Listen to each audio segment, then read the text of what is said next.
일부 예배를 드리기 위해서 준비해서 나온다라고 하는 것은 보통 부지런하지 못하면은 이 예배를 드리실 수가 없습니다.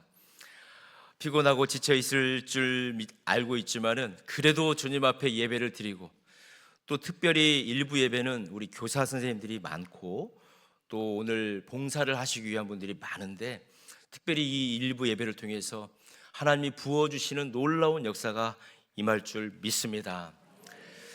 20년 좀 넘게 이렇게 만난 친구 목사가 있었습니다. 어제 잠시 엊그저께 금요일 날 저를 방문을 했더라고요. 멀리 선교지에서 있는 친구 목사였는데 3년 만에 처음 만났는데,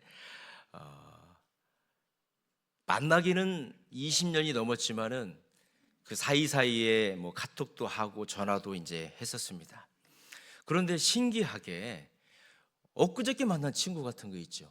20년이 넘게 처음 만났는데, 우리 주님께서 우리 성도들이 예배를 드리고 매일매일 기도하고 영적으로 교통하는 가운데에 우리의 인생이 끝나고 우리가 천국에 갔을 때에 정말 수고했다, 매일매일 내가 너와 같이 교제했는데 이렇게 대면하고 이렇게 영원토록 천국에서 있으니까 너무 행복하다라고 말씀해 주시는 그 은혜가 저와 여러분에게 분명히 있을 줄 믿습니다. 오늘 또 주님과 친밀한 교제를 하는 것이고, 주님이 우리에게 남겨놓으셨던 그 말씀들을 붙들고 우리가 한 주간 동안 또 승리하기 위해서 오늘 주시는 이 말씀을 가지고 또 은혜를 누리는 저와 여러분 되기를 소망합니다. 여러분, 지난 한 주일 동안 귀뚫린 종의 그런 삶의 모습으로 어떻게 살아보셨습니까? 종이 안식년을 맞이해서 자유를 얻을 수 있지만 그 종이 그 주인이 너무 감사하고 자기 자신을 너무 사랑해 주는 것을 알기 때문에 나는 주인의 영원한 종이 되겠습니다 라고 고백했을 때에 그 주인이 종의 귀를 뚫음으로 인해서 영원토록 그 주인의 종이 될 것을 확증했다라고 하는 것을 우리가 지난주에 함께 나누었습니다.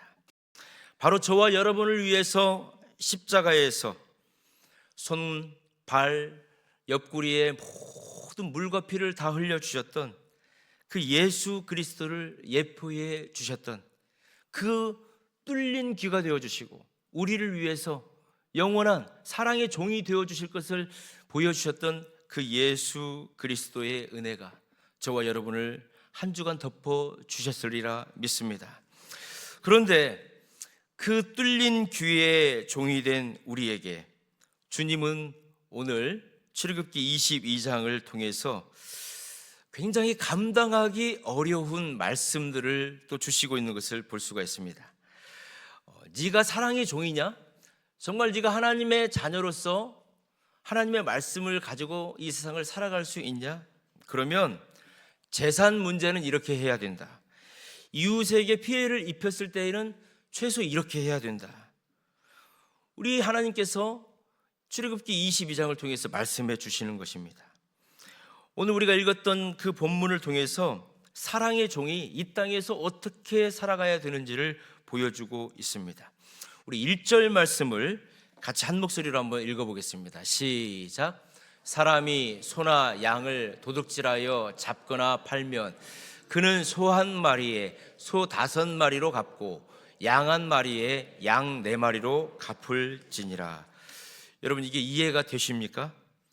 어떻게 소 한 마리를 훔쳤는데 소 5마리를 내주라는 것이죠. 세상의 법으로 이게 보면은 너무나도 과한 징벌적인 배상이다라고 우리는 말할 수 있을 것입니다. 그런데 하나님께서는 기가 막힌 하나님의 지혜와 우리를 향한 굉장히 세밀한 사랑을 숨겨놓고 계신다고 하는 것을 알 수가 있습니다.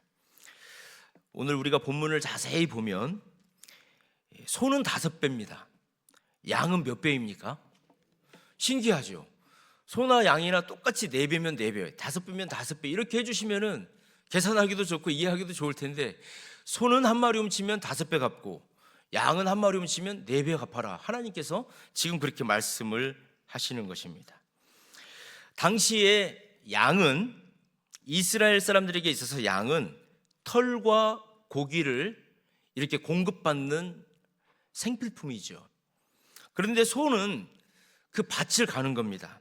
생계의 수단이면서 노동력 그 자체가 소였습니다. 그래서 소를 훔친다고 하는 것은 단순히 뭐 양식을 훔친다 이런 개념이 아닌 것입니다. 그 집에 소를 훔친다고 하는 것은 그 집안의 생업을 중단시켜 버리는 것입니다. 그래서 하나님께서 지금 이렇게 말씀하시는 것입니다.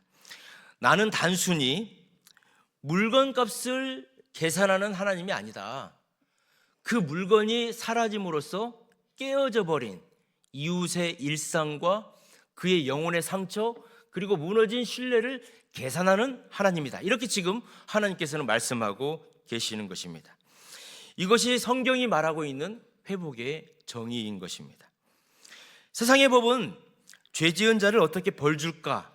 이것이 집중되어져 있습니다. 그러나 하나님의 법은 상처 입은 사람을 어떻게 위로하고 깨어진 공동체를 어떻게 하나로 묶어줄까? 이게 바로 하나님의 법이었던 것입니다. 4배, 5배의 배상은 범죄자에게는 굉장히 무겁고 뼈저리게 가중되어지는 처벌이죠. 그러나 피해자에게는 어떻습니까? 내가 입은 피해를 내가 이만큼 소중하게 여긴다 라고 하는 하나님의 위로, 하나님의 사랑이 전달되는 것입니다. 여러분, 이 법의 정신을 가장 완벽하게 신약시대에 구현했던 사람이 있는데 누굴까요? 혹시 생각나는 사람이 있으십니까? 성이 삭시입니다. 삭시. 삭개오. 삭개오가 구약의 이 법을 그대로 구현했던 사람입니다. 여러분, 삭개오가 누구입니까? 성경에 보면 세금을 거두어 가지고 이스라엘 백성들의 세금을 거두어 가지고 그 세금의 일부는 로마로 주고 나머지 세금의 일부는 자기의 창고를 채웠던 사람이 삭개오입니다. 그러니까 같은 유대인이라 할지라도 이 삭개오가 손가락질을 많이 받았습니다. 착취하고 빼앗고 고리대금하고. 그런데 그 삭개오를 우리 예수님이 만나주셨습니다. 사람들은 손가락질하는데 우리 예수님께서는 그 삭개오와 친구가 되어주시고 그 삭개오의 집에 들어가 가지고 먹지도 않고 잠도 안 자는데 우리 예수님께서 삭개오의 집에 들어가셔서 같이 먹고 잠도 주무셨습니다. 그러니까 이 삭개오는 너무너무 감사한 거예요. 이 예수님께서 자기를 친구 삼아 주시고 자기 집에 오셔서 먹고 마셔 주시는 게 너무너무너무 감사했다는 것입니다. 그래서 그 삭개오는 지금까지 단절되어지고 사람들에게 갈 수 없었던 그 부적응, 그 삶이었는데 예수님의 은혜를 가지고 이제 사람들에게 나아갈 수 있는 눈이 열리게 된 겁니다. 누가복음 19장 8절을 보면 이 삭개오가 예수님께 엄청난 고백을 하고 있는 것을 볼 수가 있는데 우리 한 목소리로 같이 한번 읽겠습니다. 시작. 삭개오가 서서 주께 여짜오되 주여 보시옵소서 내 소유의 절반을 가난한 자들에게 주겠사오며 만일 누구의 것을 속여 빼앗은 것이 있으면 내 갑절이나 갚겠나이다. 이 삭개오는 출애굽기 22장에 이 4배를 갚는다라고 하는 것을 알고 있었던 사람입니다. 율법을 알고 있었던 사람입니다. 그런데 이전까지는 그 율법은 알고는 있었지만은 지키기가 싫고 무서운 짐이었습니다. 그런데 예수님의 사랑을 이제 안 거예요. 예수님이 얼마나 나에게 큰 은혜를 주셨는지를 이 삭개오가 안 겁니다. 그래서 주님의 사랑을 받고 주님의 종이 되어버리니까 이 율법이 어려웠던 것, 지키기 힘든 것이 아니라 감사의 표현이 된 것입니다. 억지로 하는 배상이 아니라 이 삭개오는 너무나 기뻐가지고 주님, 제가 이웃의 마음을 아프게 했다면 이제 기쁨으로 갚겠습니다. 1배, 2배가 아니라 4배로 갚겠습니다. 이렇게 고백하는 은혜의 선포가 삭개오에게 있었던 것입니다. 성도 여러분, 여러분은 어떻습니까? 우리 예수 그리스도는 영원한 배상자가 되어 주셨습니다. 우리가 억만 죄를 지었을 때에 그 억만 죄의 죄값을 우리 예수님께서 대신 배상해 주셨습니다. 그 은혜를 우리가 안다면은 이제 우리도 이 세상에서 조금은 더 정직해질 수 있는 것입니다. 조금 더 책임감 있게 살아갈 수 있게 되는 것입니다. 내가 손해만 안 보면 그만이지 이게 아니고, 나 때문에 혹시 누가 마음 아파하지 않았을까? 나 때문에 누가 실족하지 않았을까? 그런 것들을 볼 수 있는 저와 여러분 거룩한 주님의 종이 되시기를 주님의 이름으로 축복합니다.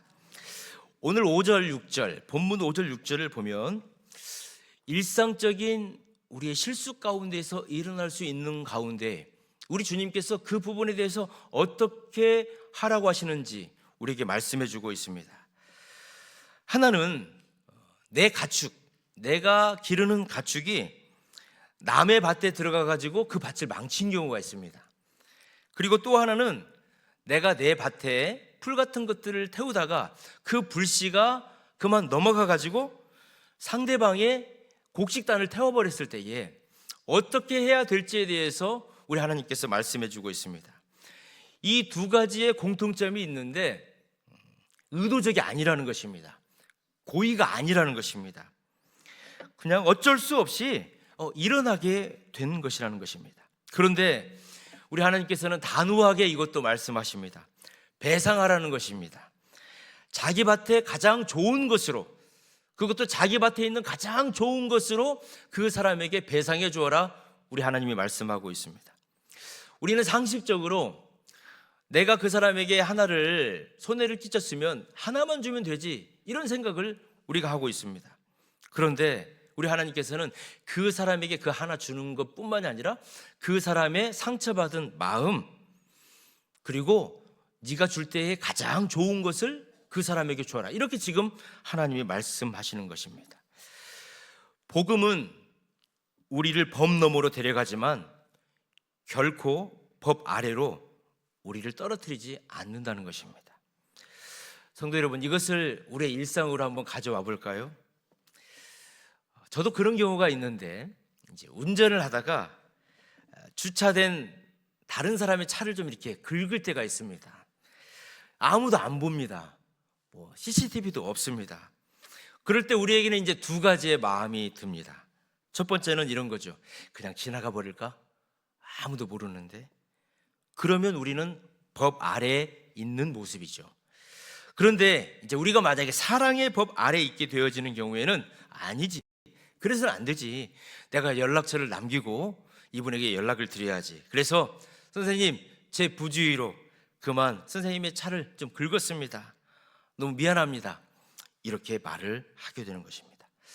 또는 지금 요즘에는 이제 SNS라든지 카카오 단톡방 같은 때에 내가 어떻게 글을 하나 올렸는데 그 글 때문에 누군가가 이제 마음이 상할 때가 있습니다. 그러면 우리는 나 그럴 의도 아니었어, 그거 가지고 왜 그렇게 과하게 표현을 하는 거야, 이렇게 우리가 말할 수도 있습니다. 이것은 법 아래 사는 모습입니다. 그러나 이제 사랑의 법 아래 사는 사람의 모습은 제 생각이 좀 짧았습니다. 제가 그거 바로 내리도록 하겠습니다. 만약에 선생님에게 그런 상처를 줬다면 미안합니다. 어떻게 보면 이것이 귀뚫린 종의 수준입니다. 그러나 성도 여러분, 현실은 어떻습니까? 앞서 제가 말씀드렸던 자동차 사고나 말실수 정도, SNS에 글을 잘못 올리거나 그런 것은 우리가 조금만 노력하면은 책임질 수 있는 것입니다. 그런데 문제는 정말 상식이 통하지 않은 사람들을 만났을 때라는 것입니다. 소위 악한 이웃을 만났을 때 우리는 어떻게 해야 될 것인가 하는 것입니다. 제가 목사지만은 저도 이 비슷한 일을 겪은 적이 있었습니다. 수년 전에 저희 아이들이 좀 어렸을 때에 저도 층간 소음 문제를 경험했던 적이 있습니다. 그 아래층에 살았던 사람이 너무나도 힘들게 했었습니다. 저희 아이들이 이렇게 지나가기만 하면은 야구 방망이를 가지고 있다가 그 지나가는 데에서 막 아래층에서 막 방망이를 이렇게 막 올려치는 거예요. 그리고 식사를 이렇게 준비하느라고 도마에다가 이렇게 야채를 자르면은 거기 자리에서 야구 방망이로 계속 치는 거예요. 목사인지라 밤마다 이제 그런 고통 소리를 듣고 그런 공포스러운 분위기가 이렇게 창출이 되어지면은 막 저도 이제 그 아래층 사람이 막 미워지는 거예요. 그래서 막 이렇게 생각을 합니다. 날만 밝아라. 그러면 내가 내려가가지고 단판을 지어버리겠다. 내가 왜 그 사람한테 사과를 해야 돼? 내가 왜 참아야 돼? 이런 생각이 밤새도록 이제 있는 겁니다. 그래서 다음날 만나면은 또 이제 서로 얼굴 이제 피하면서 이렇게 가고 했는데 어느 날 이제 더 이상 참아낼 수가 없는 상황이 되었습니다. 아파트 매니저가 이제 경찰에 신고를 했습니다. 그래서 경찰이 오게 되었고 그 아래층 사람과 제가 이렇게 대화를 막 이제 하게 된 것입니다. 그런데 그 골이 쉽게 해결이 되지 않는 거였습니다. 그래서 결국은 이제 여러 가지 이유도 있었지만은 이사를 하게 되어지는 그런 결정을 하게 되었습니다. 여러분, 이런 상황에서 우리는 어떻게 해야 될까요? 경찰을 부르고 그리고 정당하게 이사를 하는 것, 그런 것은 결코 잘못된 것이 아니죠. 하나님은 이 사회 질서를 유지하기 위해서 법과 공권력을 주셨습니다. 하지만 성도의 싸움은 여기에서 끝나서는 안 된다는 것입니다.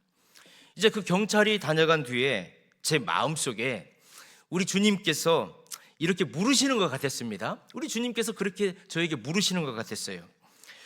너는 그를 정죄하며 너도 괴물이 될 것이냐? 아니면 그 영혼의 비참함을 보고 네 마음의 거룩함을 너는 지켜낼 수 있느냐? 지금 상대방은 저에게 굉장히 무례했습니다. 그러면 저도 똑같이 야수처럼 변할 수 있는 것입니다. 그런데 만약에 그렇게 되었다면 저의 영적 밭, 다시 말해서 하나님이 말씀을 해주시고 위로와 평강을 주셨던 그 거룩함은 잊어버리게 되는 거였습니다. 이웃이 도저히 저의 사과를 받을 상태가 아니라면 미안합니다, 그런 말을 해서는 안 되는 것입니다. 대신에 우리는 이렇게 말할 수 있습니다. 선생님의 마음이 그렇게 화가 나 있으니 제 마음도 참 아픕니다. 우리는 이렇게 말하고 그를 주님께 맡겨버리는 것입니다. 이것은 내 잘못을 시인하는 것이 결코 아닙니다. 고통받는 인간에 대한 복음적인 예의인 것입니다. 우리는 똑같이 욕하지 않고 경찰의 도움을 받으면서도 끝까지 그를 저주하지 않음으로 사랑의 법을 완성하는 것입니다. 여러분의 온유함이 그 무례함보다, 그 사람의 무례함보다 훨씬 더 강력하기 때문에 그렇습니다. 여러분이 끝까지 지켜낸 그 인내라고 하는 그 결단과 용기가 결국 그 닫힌 마음의 문을 열게 되어지는 열쇠가 될 줄 믿습니다. 성도 여러분, 이 율법의 말씀을 하나하나 듣다 보면 어떤 마음이 드십니까? 마음이 좀 시원해지십니까? 아니면 좀 가슴이 답답해지십니까? 솔직히 말씀드리면 저는 이 말씀을 준비하면서 좀 상당히 제 마음이 무거웠습니다. 하나라도 훔치면 4배를 갚아주고 5배를 갚아줘라. 우리 하나님이 그렇게 말씀하셨기 때문에 그렇습니다. 부주의로 불이 나도 내 밭에 있는 가장 좋은 것으로 그 사람을 갚아주라는 것입니다. 여러분, 이 잣대를 우리의 삶에 가져다 대면 우리는 누구 하나 고개를 들고 다닐 수가 없는 존재이기 때문에 그렇습니다. 우리는 평생 얼마나 많은 도둑질을 하며 삽니까? 하나님의 영광을 내 영광인 양 내가 가로채면서 살아가고 있을 때가 너무나도 많기 때문에 그렇습니다. 하나님의 시간을 내 시간인 것처럼 내가 막 사용하는 것입니다. 하나님이 주신 물질과 건강을 내 것인 것처럼 내가 마음껏 사용하고 허비하기 때문에 그렇습니다. 또 이웃의 시간을 뺏기도 합니다. 형제의 마음을 아프게 하기도 합니다. 여러분, 율법의 계산기로 한번 두드려 보십시오. 우리는 4배, 5배 갚기는커녕 원금조차도 갚아낼 수가 없는 것입니다. 왜요? 영적 파산자이기 때문에 그렇습니다. 우리 인생의 밭에는 남에게 줄 가장 좋은 것 이미 남아있지 않기 때문에 그렇습니다. 죄로 인해서 다 타버린 황폐한 밭, 황폐한 마음만 저와 여러분에게 있기 때문에 그렇습니다. 그런데 여기에 바로 복음의 절정, 우리 가슴에 벅찬 신비가 있는 것입니다. 시편 69편 4절은 이 땅에 장차 오실 메시아, 우리 예수님께서 이 땅에 오셔서 어떤 일을 저와 여러분에게 해 주실지에 대해서 예언해 놓고 있는 말씀인데, 내가 훔치지 아니한 것도 물어주게 되었나이다. 여러분, 우리 예수님께서 그러시는 거예요. 내가 훔치지 않은 거, 내가 빼앗지 않는 거, 그것을 내가 물어주기 위해서 왔다라고 말씀하고 있는 것입니다. 우리 예수 그리스도께서 이런 분이십니다. 우리가 훔친 죄의 빛을 아무도 훔치지 아니하신 우리 예수님께서 자신의 생명으로 친히 배상해 주신 것입니다. 그분은 우리가 저지른 방화의 불을 자신의 피로 꺼주신 거예요. 우리가 죽인 이웃의 생명을 자신의 생명으로 되살려 주셨습니다. 사랑하는 성도 여러분, 제가 야구방망이 그 소리 앞에서도 끝까지 저에게 주셨던 주님의 위로와 평강, 거룩한 마음을 지켜낼 수 있었던 것은 제가 몸부림쳤기 때문에 그런 것이 아닙니다. 제 인격이 훌륭해서도 아닙니다. 우리 식구들이 하나님께 매일매일 영광을 올려드렸기 때문에 그렇지도 않습니다. 바로 예수 그리스도께서 나의 그 무례함을 십자가 앞에서 다 갚아주셨다고 하는 그 사실을 깨달았기 때문에 그렇습니다. 우리는 하나님 앞에 얼마나 무례한 사람들입니까? 그분의 사랑을 배신합니다. 그분의 아픔을 욕되게 했습니다. 날마다 그분의 가슴을 우리의 야구방망이로 계속 두들기지는 않았습니까? 그런데 우리 주님께서는 당장 배상해라 이렇게 말씀하시는 분이 아니십니다. 십자가라고 하는 그 제단 위에서 자기의 가장 귀한 생명을 제물로 내놓아 주셨습니다. 우리가 지불해야 될 그 모든 값을 우리 예수님께서 단 0번에 지불해 주신 것입니다.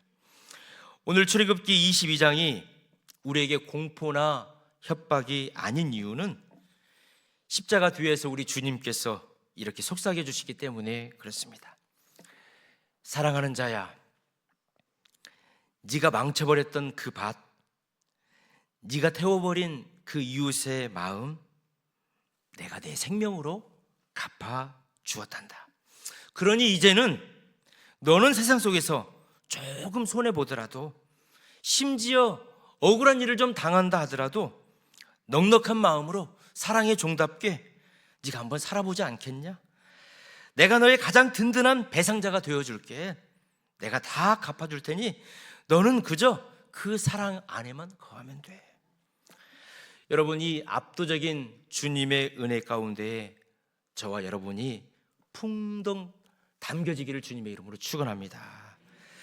내가 갚는 것이 아니라 우리 주님께서 갚아주셨기 때문에 우리는 이제 억울함의 틀 안에서, 억울함의 감옥 안에서 이제 우리가 나와서 책임 있는 거룩한 땅으로 걸어갈 수 있게 되는 것입니다. 말씀을 정리합니다. 우리는 지난주에 주님을 너무나 사랑해서 스스로 귀를 뚫은 사랑의 종이 되기로 결단을 했습니다. 여러분 기억하십시오. 종의 자존심은 종 자신에게 있는 것이 아닙니다. 종의 자존심은 오직 주인의 얼굴에 달려있는 줄 믿습니다. 우리가 세상 속에서 정직하고 책임감 있게 살아갈 수 있는 그 이유는 우리의 행동 하나하나가 우리의 주인 대신 예수 그리스도의 얼굴이기 때문인 줄 믿습니다. 여러분이 서 있는 그 삶의 현장은 단순히 우리가 돈을 벌고 생존하기 위해서 살아있는 곳이 아니기 때문이 그렇습니다. 거룩한 백성의 본으로서 우리가 책임 있는 땅에 우리가 살아갈 수 있도록 주님이 저와 여러분을 심어 주신 것이기 때문에 그렇습니다.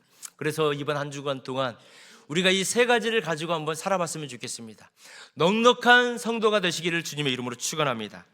세상에 손해보는 것, 거기에 우리가 눈에 불을 켜는 것이 아니고 이미 우리 주님께서 말할 수 없는 은혜의 빛으로 저와 여러분을 다 탕감해 주신 것을 기억하면서 나에게 조금 부족한 사람들에게 당신의 그 빛, 당신의 그 나에게 갚지 않는 그것보다도 내가 하나님께 받은 은혜와 사랑의 빛이 더 크기 때문에 나는 당신을 싸매어줄 수 있습니다.